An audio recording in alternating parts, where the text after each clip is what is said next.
അദ്ദേഹത്തോടൊന്നും പറയാനില്ല. അദ്ദേഹം നല്ല എന്റെ ഒരു എതിരാളിയാണ്, നല്ല സ്ഥാനാർത്ഥിയാണ്. അദ്ദേഹത്തെ കുറിച്ച് എനിക്ക് പ്രത്യേകിച്ചൊന്നും പറയാനില്ല. അദ്ദേഹം കഴിഞ്ഞ 15 വർഷം ഇവിടുത്തെ MLA ആയിരുന്നു. തീർച്ചയായും അദ്ദേഹത്തിന് ചെയ്യാൻ കഴിയാത്ത പല കാര്യങ്ങളും ഈ മണ്ഡലത്തിലുണ്ട്. അത് ഞങ്ങൾ ചൂണ്ടിക്കാണിച്ചിരുന്നു. അതൊക്കെ പൂർത്തീകരിച്ച് ഞങ്ങൾ മുന്നോട്ട് പോകും. അദ്ദേഹത്തിന്റെ അഭിനന്ദനങ്ങൾക്ക് മതേതര പാരമ്പര്യത്തിന്റെ ഏറ്റവും വലിയ തറവാടായിട്ടുള്ള പാണക്കാട് തറവാടിന്റെ പ്രിയപ്പെട്ട നേതാവ് പാണക്കാട് സയ്യിദ് സാദിഖ് അലി ശിഹാബ് തങ്ങളോട് ആത്മാർത്ഥമായ നന്ദി ഈ സന്ദർഭത്തിൽ അറിയിക്കുകയാണ്. PK കുഞ്ഞാലിക്കുട്ടി സാഹിബ് ഉൾപ്പെടെയുള്ള നേതാക്കന്മാർ. അതോടൊപ്പം തന്നെ ഞാൻ ഇവിടെ സ്ഥാനാർത്ഥിയായി കടന്നു വന്നപ്പോ തീർച്ചയായും മുസ്ലിം ലീഗിന്റെ സമുന്നതനായ നേതാവ് പ്രിയപ്പെട്ട ശ്രീ CP ബാബകാജിക്ക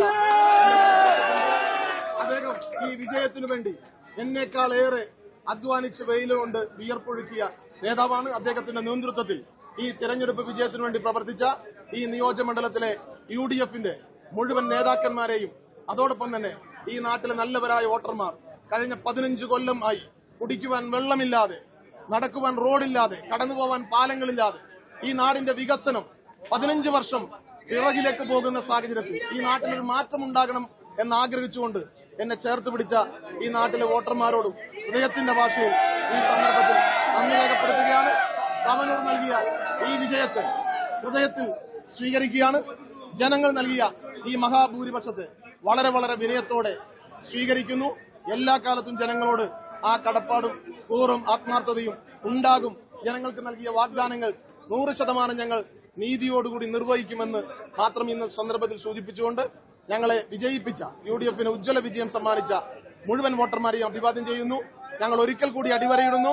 തദ്ദേശ തെരഞ്ഞെടുപ്പിലുണ്ടായ അതേ ട്രെൻഡ് ഇവിടെ നിലനിൽക്കുകയാണ്. മലപ്പുറം ജില്ല തദ്ദേശ തെരഞ്ഞെടുപ്പ് തൂത്തുവാരി ഞങ്ങൾ വിജയിച്ചു. ഇപ്പൊ ഞങ്ങൾ തൂത്തു പെറുക്കി 16-ൽ 16 100 സീറ്റിൽ 100 മേനി വിജയവുമായി ഞങ്ങൾ കടന്നുവരികയാണ്. അതിലേറ്റവും തങ്കത്തിളക്കമുള്ള വിജയം മാറുകയാണ്. ഈ വിജയത്തിനു വേണ്ടി അധ്വാനിച്ച അരയും തലയും മുറുക്കി രംഗത്തിറങ്ങിയ UDFന്റെ പ്രവർത്തകരെയും വോട്ടുകൾ നൽകി വിജയിപ്പിച്ച ജില്ലയിലെ മുഴുവൻ പ്രബുദ്ധരായ ജനാധിപത്യ വിശ്വാസികളോടുമുള്ള നന്ദി അറിയിക്കുകയാണ്. ഈ തവനൂരിലെ CPM വോട്ടുകളിലൊക്കെ നല്ല അടിയൊഴുക്കുണ്ടായി എന്ന് കരുതുന്നുണ്ടോ? തീർച്ചയായും CPMന്റെ വോട്ടുകളിൽ നല്ല അടിയൊഴുക്കുണ്ടായി. രാഷ്ട്രീയത്തിന് അതീതമായി തവനൂരിലെ ജനത ഈ തെരഞ്ഞെടുപ്പിലൊരു മാറ്റം ആഗ്രഹിച്ചു. CPM വോട്ടിൽ വലിയ ചോർച്ച, അത് സംസ്ഥാനത്ത് ഉടനീളമുള്ള ഒരു നമ്മളിപ്പോ കണ്ടുവരുന്ന ഒരു ട്രെൻഡാണ്. തവനൂരിൽ അത് കുറച്ചുകൂടി രൂക്ഷമാണ്. ഇടതുപക്ഷത്തിന്റെ ഉൾപ്പെടെ എല്ലാ മേഖലയിൽ നിന്നുള്ള എല്ലാ വിഭാഗം ജനങ്ങളുടെ വോട്ട് ലഭിച്ചിട്ടുണ്ട്. പ്രത്യേകിച്ച് എടപ്പാൾ പഞ്ചായത്ത് ഞങ്ങൾ ഇതുവരെ ലീഡ് ചെയ്യാത്ത ഒരു പഞ്ചായത്ത്. ആ എടപ്പാൾ പഞ്ചായത്തിലും ഐക്യ ജനാധിപത്യ മുന്നണിക്ക് ലീഡ് ചെയ്യാൻ കഴിഞ്ഞു എന്ന് പറഞ്ഞാൽ 5000 വോട്ടിന് വരെ CPM ലീഡ് ചെയ്തിട്ടുള്ള ചരിത്രമുള്ള എടപ്പാൾ പഞ്ചായത്തിലും ഞങ്ങൾക്ക് ലീഡ് ചെയ്യാൻ കഴിഞ്ഞു എന്ന് പറയുമ്പോൾ നല്ലവരായ CPMന്റെ ആളുകളും ഒരു മാറ്റം ആഗ്രഹിച്ചു. അവരുടെയൊക്കെ വോട്ട് ഞങ്ങൾക്ക് ലഭിച്ചിട്ടുണ്ടെന്നാണ് മനസ്സിലാക്കുന്നത്. താങ്കൾ അഭിനന്ദിച്ചുകൊണ്ട് ജലീൽ എന്നൊരു ഫേസ്ബുക്ക് പോസ്റ്റ് ഇട്ടിരുന്നു. ജലീലിനോട് എന്താ പറയാനുള്ളത്? അദ്ദേഹത്തോടൊന്നും പറയാനില്ല. അദ്ദേഹം നല്ല എന്റെ ഒരു എതിരാളിയാണ്, നല്ല സ്ഥാനാർത്ഥിയാണ്. അദ്ദേഹത്തെ കുറിച്ച് എനിക്ക് പ്രത്യേകിച്ചൊന്നും പറയാനില്ല. അദ്ദേഹം കഴിഞ്ഞ 15 വർഷം ഇവിടുത്തെ MLA ആയിരുന്നു. തീർച്ചയായും അദ്ദേഹത്തിന് ചെയ്യാൻ കഴിയാത്ത പല കാര്യങ്ങളും ഈ മണ്ഡലത്തിലുണ്ട്. അത് ഞങ്ങൾ ചൂണ്ടിക്കാണിച്ചിരുന്നു. അതൊക്കെ പൂർത്തീകരിച്ച് ഞങ്ങൾ മുന്നോട്ട് പോകും. അദ്ദേഹത്തിന്റെ അഭിനന്ദനങ്ങൾക്ക് നന്ദി അറിയിക്കുക. മറ്റൊരു കാര്യം, വെള്ളാപ്പള്ളി നടേശൻ പറഞ്ഞ മലപ്പുറത്തെ കുറിച്ചുള്ള ഒരു പരാമർശം പലതവണ വർഗീയമായി അതിനൊരു മറുപടിയാണ് തന്റെ സ്ഥാനാർത്ഥിത്വം മലപ്പുറത്ത് പ്രത്യേകിച്ച് നമുക്കറിയാം ഇവിടെ ഉണ്ടായിരുന്നു. ഈ ഒരു വിജയത്തെ എങ്ങനെയാണ് കാണുന്നത്? തീർച്ചയായും ഞാൻ നേരത്തെ സൂചിപ്പിച്ചല്ലോ, ഈ തവനൂരിലെ വിജയം തങ്കത്തിളക്കമുള്ള വിജയമാണ്. ഇത് റിയൽ മലപ്പുറം സ്റ്റോറിയാണ്. ഈ മലപ്പുറത്തിന്റെ മണ്ണിനെ അപമാനിക്കാനും അവഹേളിക്കാനും വലിയ ആസൂത്രിതമായ ശ്രമങ്ങൾ നടന്നിട്ടുണ്ട്. അതിന്റെ പേരിൽ ഇല്ലാത്ത കാര്യം പറഞ്ഞ് ഒരുപാട് സിനിമകൾ പോലും സൃഷ്ടിച്ചെടുക്കാനുള്ള സാഹചര്യങ്ങൾ ഉണ്ടായിട്ടുണ്ട്.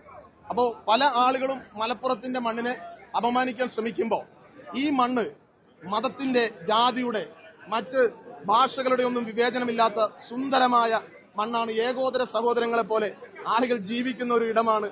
മതേതരത്വത്തിന്റെ ഈറ്റിലവും പോറ്റിലവുമാണ് ഈ മലപ്പുറം എന്ന് നമ്മളൊക്കെ എല്ലാ കാലത്തും വിളിച്ചു പറഞ്ഞതാണ്. തദ്ദേശ തെരഞ്ഞെടുപ്പിൽ പോലും ഇവിടെ ജയിച്ച ആളുകളുടെ മതം തിരയാനുള്ള ശ്രമം ചില സജീചെറിയന്മാരൊക്കെ നടത്തിയത്. അപ്പൊ അതിനെതിരെയൊക്കെയുള്ള എക്കാലത്തുമുള്ള ഒരു മറുപടിയാണ് ഞാൻ അതാ പറഞ്ഞത്. ചരിത്രത്തിൽ എല്ലാ കാലത്തും ഉയർത്തിക്കാണിക്കാൻ കഴിയുന്ന ഒരു രജത രേഖ പോലെ വെട്ടിത്തിളങ്ങുന്ന ഒരു വിജയം തന്നെയാണ് തവനൂരിലെ വിജയം. ഈ നാട്ടിലെ ജനങ്ങൾ പ്രബുദ്ധരാണ്, മതേതര വിശ്വാസികളാണ്, ജനാധിപത്യ വിശ്വാസികളാണ്. അവർ കാര്യങ്ങൾ മനസ്സിലാക്കി വലിയൊരു വിജയമാണ്, വലിയൊരു അംഗീകാരം ഞങ്ങൾക്ക് നൽകുകയാണ്. ഞങ്ങൾ തെരഞ്ഞെടുപ്പിന്റെ ആദ്യ സമയത്ത് തന്നെ ഇതിവിടുത്തെ ഒരു ട്രെൻഡാണ്. തവനൂരിൽ ജനങ്ങൾ ഒരു മാറ്റം ആഗ്രഹിക്കുന്നു.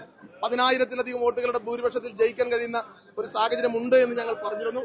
തീർച്ചയായും ഞങ്ങളുടെ ആ വിലയിരുത്തൽ ഈ തെരഞ്ഞെടുപ്പ് റിസൾട്ട് വന്നതോടുകൂടി തെളിയിക്കപ്പെട്ടിരിക്കും.